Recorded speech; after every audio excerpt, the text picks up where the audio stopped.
إن الحمد لله نحمده ونستعينه ونستغفره ونؤمن به ونتوكل عليه ونعوذ بالله من شرور أنفسنا ومن سيئات أعمالنا من يهده الله فلا مضل له ومن يضلل فلا هادي له وأشهد أن لا إله إلا الله وحده لا شريك له وأشهد أن محمدا عبده ورسوله أما بعد فإن خير الحديث كتاب الله وخير الهدي هدي محمد صلى الله عليه وسلم وشر الأمور محدثاتها وكل محدثة بدعة وكل بدعة ضلالة وكل ضلالة في النار.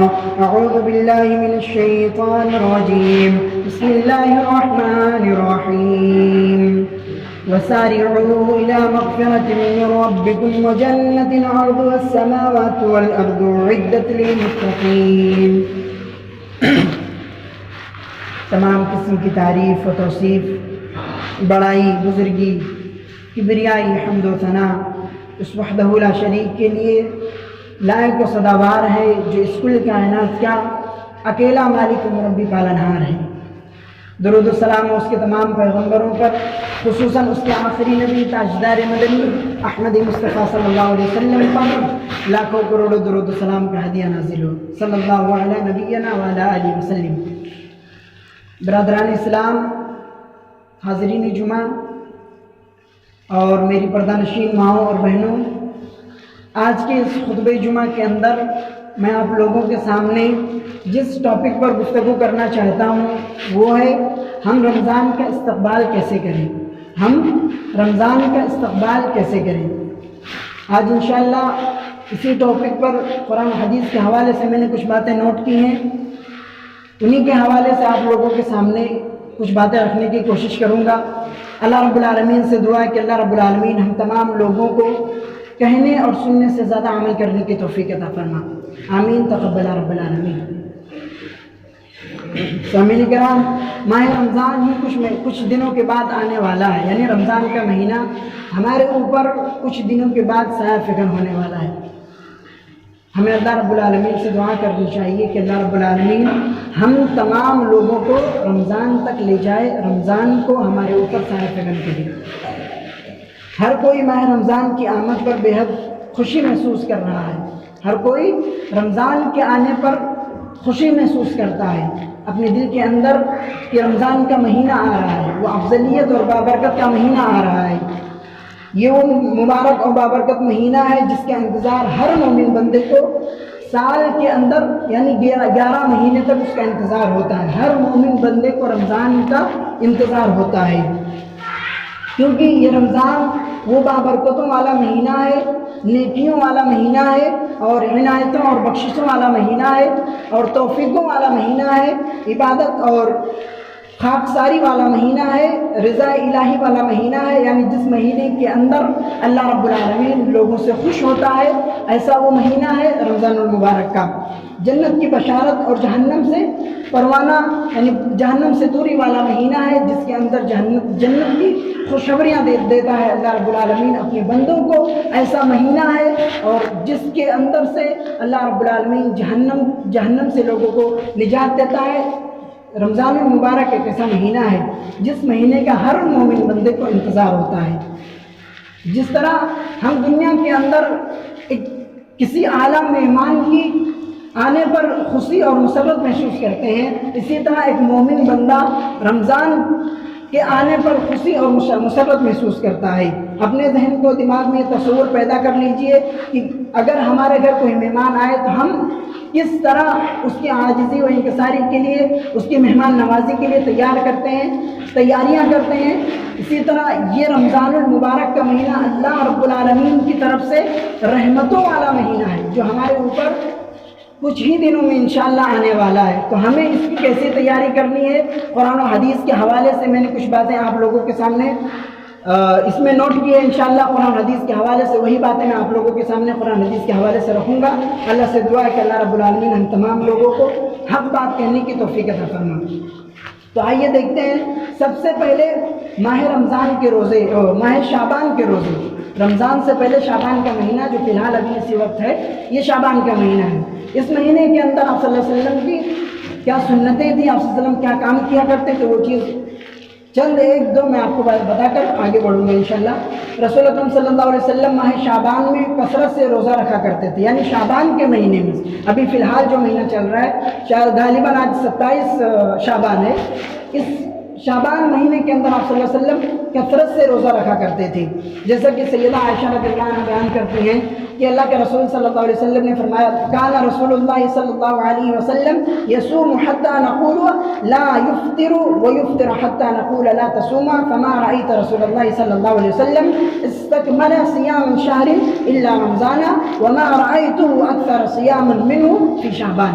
اللہ کے رسول صلی اللہ علیہ وسلم نے فرمایا کہ نفلی روزے رکھتے تھے، یعنی شعبان کے مہینے کے اندر آپ صلی اللہ علیہ وسلم نفلی روزے رکھتے تھے۔ ہم یعنی حضرت عامہ عائشہ کہہ رہی ہیں کہ ہم آپس میں یہ کہتے تھے کہ آپ صلی اللہ علیہ وسلم اس طرح روزہ رکھتے تھے کہ اب لگتا ہے کہ روزہ ہی رکھیں گے، اور جب آپ صلی اللہ علیہ وسلم روزہ چھوڑنے لگتے تھے تو ایسا لگتا تھا، عامہ عائشہ کہتی ہیں کہ ہمیں ایسا لگ رہا ہے کہ آپ صلی اللہ علیہ وسلم روزہ رکھیں گے ہی نہیں۔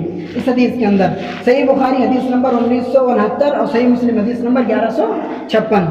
البتہ جب نصف شعبان گزر جائے تو استقبال رمضان کے روزے رکھنا منع ہے۔ نصف شعبان یعنی آدھا شعبان، یعنی 29 دن کا 30 دن کا جو بھی مہینہ ہوتا ہے اس کا آدھا نصف شعبان، آپ صلی اللہ علیہ وسلم نصف شعبان میں روزہ رکھتے تھے اور یعنی آدھا شعبان رکھتے تھے، آدھا شعبان چھوڑ دیتے تھے۔ آپ صلی اللہ علیہ وسلم نے منع کیا ہے نصف شعبان میں روزہ رکھنے سے، جیسا کہ اللہ کے رسول صلی اللہ علیہ وسلم نے فرمایا اذا استنصف شعبان فلا تصوموا، صحیح ابن داؤد حدیث نمبر 2337 اور سنن ترمذی 7308۔ اللہ کے رسول صلی اللہ علیہ وسلم نے فرمایا اذا استنصف شعبان، جب شعبان نصف یعنی آدھا شعبان ہو جائے تو روزہ نہ رکھو، یعنی آپ صلی اللہ علیہ وسلم نے فرمایا کہ جو یہ مہینہ ابھی فی الحال چل رہا ہے جب یہ آدھا گزر جائے تو اس کے بعد روزہ مت رکھو۔ کیوں آپ صلی اللہ علیہ وسلم نے ایسا کیا، آگے میں آپ کو وضاحت کروں گا۔ اس وجہ سے آپ صلی اللہ علیہ وسلم نے منع کیا کہ رمضان میں مسلسل ایک مہینے کا روزہ رکھا جاتا ہے، رمضان المبارک کا مہینہ مسلسل ایک مہینے کا روزہ ہوتا ہے، رکھا جاتا ہے، جس کو کچھ آرام مل جائے، یعنی شعبان کے مہینے میں آدھا روزہ رکھنے کا حکم اس لیے دیا تھا آپ صلی اللہ علیہ وسلم نے تاکہ رمضان کا مکمل روزہ ہم رکھ سکیں، مشکل نہ ہو رمضان کا روزہ رکھنے میں، اس لیے آپ صلی اللہ علیہ وسلم نے نصف روزہ رکھنے کا حکم دیا تھا آدھے شعبان کا۔ اسی طرح چھوٹے ہوئے روزوں کی قضا، یعنی پچھلے سال یعنی آنے والے سال سے پہلے، یعنی ابھی رمضان آئے گا، اس سال سے پہلے جو پچھلا سال ہمارا رمضان کا گزر چکا ہے اس رمضان کے اندر ہمارے جو روزے چھوٹے ہیں اس روزے کی قضا، یعنی پہلے آپ کو اس روزے کی قضا کرنی ہوگی شعبان مہینے سے پہلے، یہ روزے کی قضا یعنی پچھلے رمضان کے روزے، اس کے بعد آئندہ آنے والا رمضان کے روزے ہم رکھیں گے۔ ہم میں سے بہت سے لوگوں کو خصوصی خواتین کے کچھ نہ کچھ روزے چھوٹ ہی جاتے ہیں، یعنی خاص طور سے عورتوں کے لیے یہاں بیان کیا گیا ہے کہ خاص طور پر عورتوں کے روزے چھوٹ جاتے ہیں، فرائض روزے، پچھلے روزے جو یعنی ابھی سے پہلے جو پچھلے روزے رکھے گئے پچھلے سال کے وہ روزے چھوٹ جاتے ہیں، ان کو ادا کرنے کی کوشش کریں اور ان کے قضا کرنے کے لیے ان کو قضا کب کریں، شعبان مہینے سے پہلے، یعنی ابھی جو شعبان مہینہ چلا اس مہینے سے پہلے ہمیں اس رمضان کے چھوٹے ہوئے روزے کی قضا کرنی ہے، جیسے کہ حضرت عائشہ رضی اللہ عنہ بیان کرتی ہیں کہ اللہ کے رسول صلی اللہ علیہ وسلم نے فرمایا کان یکون علی الصوم من رمضان فما استطیع ان اقضی الا فی شعبان۔ حضرت عائشہ رضی اللہ عنہ فرماتی ہیں کہ رمضان کہ جو روزے مجھ سے چھوٹ جاتے تھے، یعنی حضرت عائشہ خود کہہ رہی ہیں کہ جو رمضان کے یعنی پچھلے سال جو رمضان گزرا جو رمضان کے میرے روزے چھوٹ جاتے تھے میں اس روزے کو شعبان مہینے سے پہلے ادا کر لیا کرتی تھی، اس کو قضا کر لیا کرتی تھی، اس کو میں رکھ لیا کرتی تھی۔ تو ہمیں بھی چاہیے کہ اگر ہمارا پچھلے رمضان کا جو روزہ چھوٹ گیا ہے ہم اس سے پہلے قضا کریں، اس کے بعد آنے والے رمضان کی تیاری کریں۔ تو چاہیے کہ ہم پہلے چھوٹے ہوئے روزوں کی مکمل کریں، اس کے بعد آنے والے رمضان۔ صحیح بخاری حدیث نمبر 1950 اور صحیح مسلم حدیث نمبر 1146۔ اسی طرح ماہ رمضان کی عظمت کا ادراک کیجیے، رمضان کا مہینہ بہت عظمت والا مہینہ ہے اور اس کی عظمت و احساس اور قدر و منزلت کے لحاظ رمضان آنے سے پہلے اپنے دل و دماغ کے اندر اس کو بٹھا لینا چاہیے کہ رمضان بہت ہی بابرکت مہینہ ہے، رمضان یہ عظمتوں والا مہینہ ہے، رحمتوں والا مہینہ ہے، رمضان المبارک کا مہینہ۔ رمضان آنے سے پہلے ہمیں رمضان کی تیاری کر لینا چاہیے، رمضان آنے سے پہلے ہمیں رمضان کی تیاری کر لینا چاہیے تاکہ ہم رمضان کے اندر غفلت اور سستی سے یعنی تمام کوتاہیوں سے بچ سکیں، غفلت، سستی اور بے اعتنائی، ناقدری اور ناشکری سے ہم بچ سکیں۔ جیسا کہ اللہ رب العالمین فرماتا ہے سورۃ القدر کے اندر انا انزلناه فی لیلۃ القدر وما ادراک ما لیلۃ القدر لیلۃ القدر خیر من الف شہر تنزل الملائکۃ فیها والروح فیها باذن ربهم من كل امر سلام هی حتی مطلع الفجر۔ اللہ رب العالمین نے رمضان کے اندر ایک ایسی مقدس رات آتی ہے، اس رات کی اتنی بڑی فضیلت ہے کہ اللہ رب العالمین نے مکمل ایک سورہ قرآن کے اندر نازل فرمائی سورۃ القدر کے نام سے۔ اللہ رب العالمین فرماتا ہے کہ بلا شبہ ہم نے اس قرآن کو لیلۃ القدر کے اندر نازل کیا۔ لیلۃ القدر جو رمضان کے مہینے میں آتی ہے، ہم نے اس قرآن کو لیلۃ القدر کے اندر نازل کیا، یعنی وہ رات جو عزت والی رات ہے، خیر و برکت والی رات ہے، اس رات کے اندر ہم نے اس قرآن کو نازل کیا۔ اور رات میں، اور آپ کیا جانتے ہو لیلۃ القدر، یعنی لیلۃ القدر کے تعلق سے آپ کیا جانتے ہو؟ لیلۃ القدر 1000 مہینوں سے بہتر ہے، لیلۃ القدر کی رات 1000 مہینوں سے بہتر ہے۔ اس رات میں یعنی لیلۃ القدر کی رات میں فرشتے اور جبریل امین اپنے رب العالمین کے حکم سے، اللہ کا رب العالمین کے حکم سے حکم لے کر اترتے ہیں، اللہ رب العالمین کے حکم سے حکم کو لے کر اترتے ہیں۔ کون سی رات؟ لیلۃ القدر کی رات، نہ کہ شب برات کی رات۔ یہ لوگوں کے اندر ایک بدعت ہے، جو لوگ اس پر عمل کرتے ہیں، وہ حدیث صحیح نہیں ہے، ضعیف درجے کی حدیث ہے، اسے مانا نہیں جا سکتا۔ اور اس رات میں یعنی لیلۃ القدر کے اندر وہ فرشتے اترتے ہیں اور لوگوں کا حکم لے کر، نہ کہ شب برات کے اندر۔ اسی طرح اللہ کے رسول صلی اللہ علیہ وسلم نے فرمایا کہ نیتوں کو خالص کر لیا کرو، رمضان المبارک کا مہینہ آنے سے پہلے اپنی نیتوں کو درست کر لیا کرو۔ اس کا مطلب یہ نہیں کہ صرف اور صرف رمضان ہی کے مہینے میں اپنی نیت کو درست کرو، بلکہ سال کے 12 مہینے یعنی ہمیشہ ہر وقت اپنے دل کو، اپنے نیتوں کو صاف رکھو۔ رمضان کے درمیان، رمضان کے دوران بھی، رمضان سے پہلے، آگے پیچھے ہمیشہ اپنی نیتوں کو صاف رکھا کریں اور خلوص سے یعنی خلوص دل سے، دل کے ساتھ اللہ رب العالمین کی عبادت کریں۔ اللہ کی جو بھی عبادت کرے دل سے کریں اور اللہ کے لیے کریں، اور ہر کام اخلاص کے ساتھ کریں۔ ہر کام، کوئی بھی نیک کام کریں تو اس کو خلوص للہیت کے ساتھ کریں۔ جیسا کہ اللہ رب العالمین سورۃ البینہ آیت نمبر 5 کے اندر فرماتا ہے وَمَا أُمِرُوا إِلَّا لِيَعْبُدُوا اللَّهَ مُخْلِصِينَ لَهُ الدِّينَ۔ اللہ رب العالمین فرماتا ہے اور انہیں اس کے سوا حکم نہیں دیا گیا کہ وہ اللہ کی عبادت کریں اس حال میں کہ اس کے دین کو خالص کرنے والے ہوں۔ اور جو شخص اس اخلاص کو چھوڑ کر، یعنی جو شخص اخلاص کو چھوڑ دیتے ہیں اور ایسا ہی عمل کرتے ہیں بغیر اس اخلاص کا، تو اللہ رب العالمین نے کہا کہ ایسے عمل کی ہمارے یہاں کوئی اہمیت نہیں ہے۔ یعنی جس عمل میں خلوص للہیت نہ ہو، جس عمل میں ریاکاری ہو، دکھاوا ہو، وہ عمل اللہ کے یہاں قابل قبول نہیں ہے۔ اللہ رب العالمین ایسے عمل کو قبول نہیں کرتا۔ اللہ رب العالمین کے یہاں وہی عمل قبول ہوتا ہے جو خالص اللہ کے لیے ہو، اللہ کے سوا کسی کے لیے نہ ہو، وہ عمل اللہ رب العالمین قبول کرتا ہے۔ جیسا کہ اللہ رب العالمین سورہ ہود آیت نمبر 15 اور 16 کے اندر فرماتا ہے من کان یرید الحیاۃ الدنیا وزینتها نوفی الیہم اعمالهم فیہا وهم فیہا لا یبخسون اولئک الذین لیس لهم فی الآخرۃ الا النار وحبط ما صنعوا فیہا وباطل ما کانوا یعملون۔ سورہ ہود آیت نمبر 15 اور 16۔ اللہ رب العالمین فرماتا ہے جو کوئی دنیا میں زندگی میں اس کی زینت یعنی ریاکاری کا ارادہ رکھتا ہو، ہم انہیں ان کے اعمال کا بدلہ اسی دنیا میں دے دیتے ہیں۔ یعنی جو شخص ریاکاری سے عمل کرتا ہے، یعنی ریاکاری کے لیے نیک اعمال کرتا ہے، تو اللہ رب العالمین کہتا ہے کہ ہم اس کے عمل کا بدلہ دنیا میں ہی دے دیتے ہیں، کیونکہ وہ اللہ کے لیے نہیں بلکہ لوگوں کو دکھاوے کے لیے کرتا ہے، ریاکاری کے لیے کرتا ہے۔ اللہ رب العالمین اس کا عمل اس دنیا کے اندر ہی اسے دے دیتے ہیں اور آخرت کے اندر اس کا کوئی بدلہ نہیں، اس عمل کا کوئی حصہ نہیں آخرت کے اندر۔ جو عمل اللہ کے لیے نہ ہو، ریاکاری کے لیے ہو، دکھاوے کے لیے ہو، اس عمل کا اللہ کے ہاں کوئی وقار نہیں، کوئی حیثیت نہیں اللہ رب العالمین کے ہاں۔ اسی لیے ضروری ہے کہ رمضان المبارک کا مہینہ آنے سے پہلے اپنی نیتوں کو خالص کر لیں.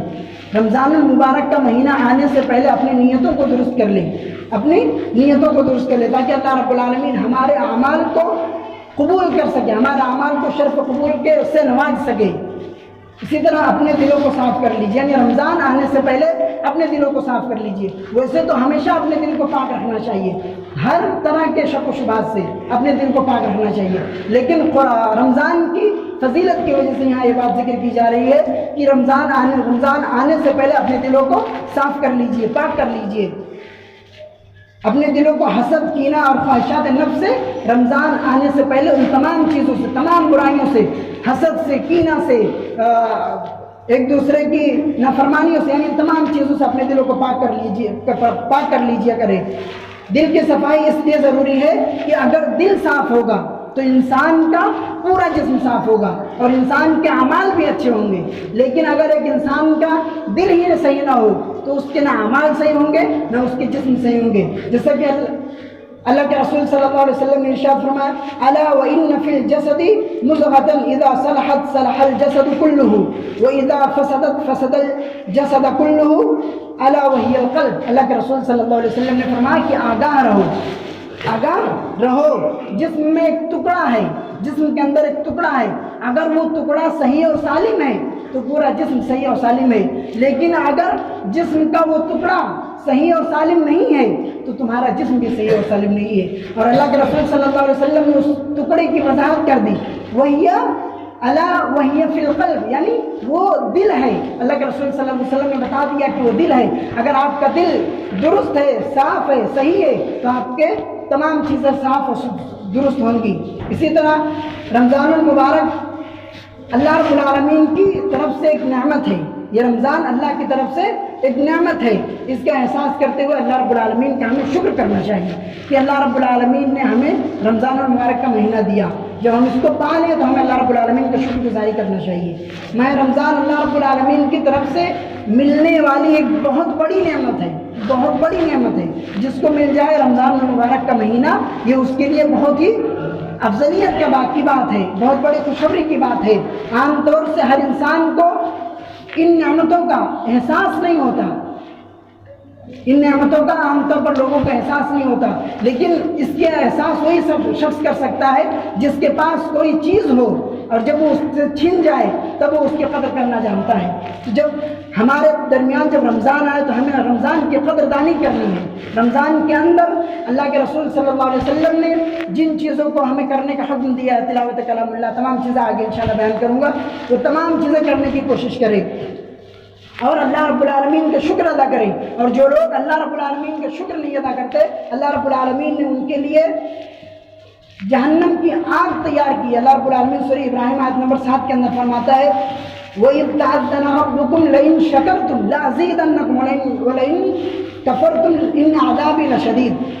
سورہ ابراہیم آیت نمبر 7. اللہ رب العالمین فرماتا ہے: اور جب تمہارے پروردگار نے تمہیں آگاہ کر دیا، جب تمہارے رب العالمین نے، پروردگار نے تمہیں متنبہ کر دیا کہ اگر تم شکر گزاری کرو گے تو بے شک وہ تمہیں زیادہ دے گا. اگر تم اللہ رب العالمین کی شکر گزاری کرو گے تو اللہ رب العالمین تمہیں زیادہ دے گا، اور اگر ناشکری کرو گے تو اللہ رب العالمین تم سے چھین لے گا. اور تمہارے لیے ان عذابی لشدید، اور ناشکروں کے لیے، یعنی جو اللہ رب العالمین کی ناشکری کرتے ہیں ان کے لیے دردناک عذاب ہے. ان عذابی لشدید اللہ رب العالمین نے کہہ دیا سورہ ابراہیم کے اندر. اسی طرح اور جو لوگ اللہ رب العالمین کی نعمت پر شکریہ ادا نہیں کرتے ہیں ان کے متعلق اللہ رب العالمین سورہ ابراہیم آیت نمبر 29 اور 28 کے اندر فرماتا ہے: الم تر الی الذین بدلوا نعمت اللہ کفرا واحلوا قومهم دار البوار جہنم یصلونها وبئس القرار.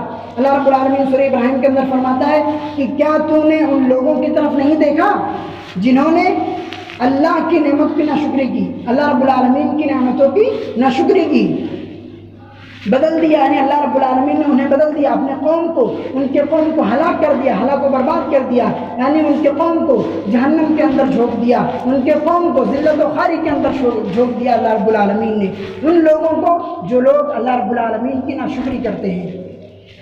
اسی طرح سابقہ گناہوں سے توبہ، یعنی آج سے پہلے ہم نے جتنے گناہ کیے جانے یا نہ انجانے میں، ہمیں ان تمام چیزوں سے اللہ رب العالمین سے توبہ کرنی، اور خالص توبہ، ایسا نہیں کہ ہم فجر کے اندر اللہ رب العالمین سے توبہ کر لیں، فجر کے بعد مسجد سے نکل کر پھر وہی کام کریں جس کی میں نے توبہ کی ہے، جس کی ہم نے توبہ کی ہے، یا پھر ظہر کے اندر اللہ سے توبہ کریں اور پھر ظہر کے بعد نکل جائیں پھر وہی کام کریں جس سے اللہ سے ہم نے توبہ کی ہے۔ تو یہ توبہ نہیں ہے، توبہ خالص ہوتی ہے اللہ رب العالمین جس کو آپ اللہ رب العالمین سے توبہ کرو، جس گناہ سے، اس گناہ کے قریب مت جاؤ، اللہ رب العالمین اس توبہ کو قبول کرتا ہے کہ جب تم توبہ کر لو تو دوبارہ اس کے قریب نہ جاؤ، اس گناہ کے قریب بھی نہ جاؤ۔ اللہ رب العالمین فرماتے ہیں سورہ زمر آیت نمبر 53 کے اندر، اللہ رب العالمین فرماتا ہے قُلْ يَا عِبَادِيَ الَّذِينَ أَسْرَفُوا عَلَىٰ أَنفُسِهِمْ لَا تَقْنَطُوا مِن رَحْمَةِ اللَّهِ إِنَّ اللَّهَ يَغْفِرُ الذُّنُوبَ جَمِيعًا إِنَّهُ هُوَ الْغَفُورُ الرَّحِيمُ۔ سورہ زمر آیت نمبر 53۔ اللہ رب العالمین کہہ رہا ہے کہ کہہ دیجئے اے میرے بندوں جنہوں نے اپنی جانوں پر زیادتی کی ہے، ظلم کیا ہے، تم اللہ کی رحمت سے مایوس نہ ہو، اللہ کی رحمت سے نا امید مت ہو جاؤ، یقیناً اللہ رب العالمین سارے گناہوں کو بخشنے والا ہے، یقیناً اللہ رب العالمین تمام گناہوں کو معاف کرنے والا ہے، بلا شبہ وہ بہت بڑا غفور الرحیم ہے، یعنی اللہ رب العالمین غفور الرحیم ہے، رحم کرنے والا ہے۔ قبل رمضان المبارک آنے سے پہلے اپنے آپ کو گناہوں سے پاک کر لو، یعنی رمضان آنے سے پہلے اپنے آپ کو گناہوں سے پاک کر لو، اللہ سے توبہ و استغفار کر لو اور اپنے دلوں کو مکمل پاک کر لو۔ یہ ہے رمضان کا استقبال کا طریقہ کہ ہم اپنے گناہوں سے توبہ کر لیں، نمازوں کی پابندی کریں، اللہ اور اس کے رسول کے بتائے ہوئے طریقے کے مطابق زندگی گزاریں۔ یہ ہے رمضان کا استقبال کا طریقہ۔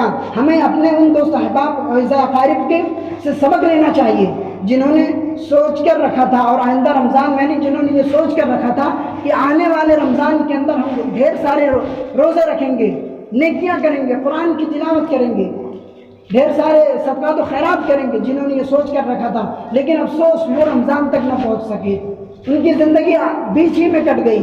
ایسے لوگوں سے ہمیں عبرت حاصل کرنا چاہیے کہ رمضان اگر اللہ رب العالمین ہمیں دے رہا ہے تو یہ ہمارے اوپر بہت بڑی نعمت ہے، اللہ رب العالمین کی طرف سے ہمارے اوپر یہ ایک بہت بڑی نعمت ہے۔ اسی طرح اللہ رب العالمین فرماتا، اللہ کے رسول صلی اللہ علیہ وسلم فرماتے ہیں من فتح له منكم باب الدعاء فتحت له ابواب الرحمه وما يسأل الله شيئا يعني احب اليه من ان يسأل الله عافيه۔ ماہ رمضان کے مسائل، یعنی رمضان آ جاتا ہے لیکن کچھ لوگ ہوتے ہیں جنہیں رمضان المبارک کے مسائل بھی نہیں معلوم ہوتے۔ ماہ رمضان سے مستفید ہونے کے لیے رمضان کے مسائل کو جاننا بہت ضروری ہے، رمضان کے مسائل کو سیکھنا بہت ہی ضروری ہے تاکہ ہم رمضان کی اہمیت اور اس کی فضیلت کو سمجھ سکیں اور اپنی نفسانی اور روحانی تمام چیزوں سے بچ سکیں، یعنی نفسانی روحانی برائیوں سے، ان تمام برائیوں سے ہم بچ سکیں۔ ماہ رمضان کے مسائل کا علم نہیں ہوتا، ایسے حضرات کے لیے ضروری ہے کہ وہ ماہ رمضان کی بنیادی مسائل سیکھیں، مثلا سحری، افطاری، روزہ، نماز تراویح، زکوٰۃ، صدقۃ الفطر اور اعتکاف وغیرہ کا مسائل بھی اسے سیکھنا چاہیے رمضان آنے سے پہلے۔ ان تمام مسائل کو ہر کسی کو معلوم ہونا چاہیے، ان تمام مسائل کے بارے میں۔ اسی طرح دعاؤں کو اپنا معمول بنا لیں، دعا مانگنا اللہ رب العالمین سے اپنا معمول بنا لیں۔ توفیق الہی کے بغیر کوئی شخص کامیاب نہیں ہو سکتا، یعنی اللہ رب العالمین جسے توفیق نہ دے وہ شخص کامیاب نہیں ہو سکتا۔ اللہ رب العالمین جسے توفیق دے گا، ہدایت دے گا، وہی شخص کامیاب ہو سکتا ہے۔ اللہ رب العالمین نے نیک اعمال کی ہر کسی کو توفیق دے، ہمیں اللہ رب العالمین سے اس کی دعا کرنی چاہیے۔ جو شخص اللہ رب العالمین اپنی رحمت کے دروازے کو کھول دیتا ہے، چنانچہ سیدنا عبداللہ بن عمر رضی اللہ عنہ سے روایت ہے کہ اللہ کے رسول صلی اللہ علیہ وسلم نے ارشاد فرمایا من فتح له منكم باب الدعاء فتحت له ابواب الرحمة وما سئل الله شيئا يعني احب اليه من يسأل الله العافية۔ جس شخص کے لیے دعا کا دروازہ کھول دیا گیا، یعنی اللہ کی طرف سے اسے توفیق مل گئی دعا کی، اللہ رب العالمین کی طرف سے اس شخص کو توفیق مل گئی، اس کے لیے رحمت کے دروازے کھول دیے جاتے ہیں، اس شخص کے لیے اللہ رب العالمین کی طرف سے رحمت کے دروازے کھول دیے جاتے ہیں، اور جو چیز اللہ سے مانگی جاتی ہے اللہ رب العالمین اسے اس چیز کو عطا کر دیتا ہے، وہ چیز اسے دے دیتا ہے۔ صحیح سنن ترمذی حدیث نمبر 3548. اس حدیث مبارکہ سے معلوم ہوا کہ ہم ماہ رمضان میں اللہ رب العالمین کی رحمت اس سے دعا کے ذریعے حاصل کر سکتے ہیں. یعنی اللہ رب العالمین کی رحمت کو دعا کے ذریعے ہم حاصل کر سکتے ہیں اللہ رب العالمین سے. جو شخص بھی دعا کے لیے اپنے ہاتھوں کو اللہ رب العالمین کے بارگاہ میں اٹھائے گا, اللہ رب العالمین اس سے ضرور جو بھی اللہ رب العالمین سے مانگے گا ضرور وہ عطا کرے گا. جیسے کہ اللہ رب العالمین کے رسول صلی اللہ علیہ وسلم فرماتے ہیں ان ربکم حی کریم یستحی من عبدہ ان یرفع الیہ یدیہ فیردها صفرا. اللہ کے رسول صلی اللہ علیہ وسلم نے فرمایا کہ تمہارا رب بہت حیا کرنے والا ہے اور سخی ہے. یعنی اللہ رب العالمین بہت حیا کرنے والا اور سخی ہے. جب بندہ اس کے حضور یعنی اللہ رب العالمین کے بارگاہ میں جب بندہ دست دراز ہوتا ہے, اپنے ہاتھوں کو اٹھا کر اللہ رب العالمین سے دعا کرتا ہے, عاجزی اور انکساری کے ساتھ دعا کرتا ہے, تو اللہ رب العالمین کو شرم آتی ہے کہ وہ اسے خالی ہاتھ لوٹا دے. اللہ رب العالمین وہ جو مانگتا ہے اللہ رب العالمین اسے عطا کرتا ہے, لیکن شرط ہے کہ عاجزی اور انکساری کے ساتھ اللہ رب العالمین سے دعا مانگے. اللہ رب العالمین سے عاجزی اور انکساری کے ساتھ اللہ رب العالمین سے دعا مانگے. سنن ابن ماجہ حدیث نمبر 3856. اسی طرح اللہ رب العالمین سے ہمیں ہر حال میں دعا کرنی چاہیے. اللہ رب العالمین سے اپنے گناہوں کی توبہ استغفار کرنی چاہیے کہ اللہ رب العالمین ہم سے جانے میں یا نہ انجانے میں جو بھی گناہ ہوئے اللہ رب العالمین تو ہمیں معاف کر دے. آنے کے یعنی پچھلے سال جو ہمارے روزے چھوٹ گئے ان کو ادا کر لینا چاہیے اور نمازوں کی پابندی کرنی چاہیے. آخر میں اللہ رب العالمین سے دعا ہے کہ ہمیں دین کو سمجھ کر اس کے مطابق عمل کرنے کی توفیق عطا فرما. آمین. ہم میں سے جو اس دنیا سے جا چکے ہیں اللہ رب العالمین تو انہیں صبر جمیل نصیب عطا فرما. اے اللہ ہم میں سے جو بیمار ہیں انہیں شفا کامل عطا فرما.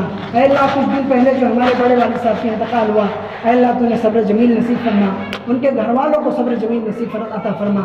اے اللہ ان کو جنت کے اندر اعلیٰ مقام نصیب عطا فرما.